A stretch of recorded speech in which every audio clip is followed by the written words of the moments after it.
Summer, everyone. I want to talk about two of my favorite smoothie recipes that you can do this summer for be nice and refreshed. So the first one is a pineapple matcha protein smoothie. I drink this every morning to get me going and get my protein intake. So what I do is I grab a handful of frozen pineapple, throw that in my 16-ounce blender cup, and then I throw a giant scoop of matcha. They have a really good one at Costco. I throw some also powdered ginger in there as well. And then I throw a scoop of flaxseed meal to help get those healthy omega-3s and some fiber.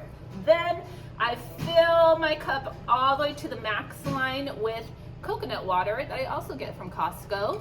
And then I top it off with some apple cider vinegar because I like things a little tangy, and plus that's going to give you, help you fight against allergies, and it's also really good for your gut and weight loss too if you're working on that.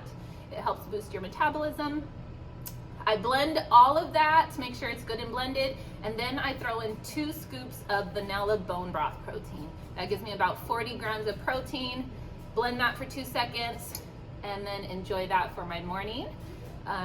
So if you want my other smoothie recipe, come ask me and I'll give you that one.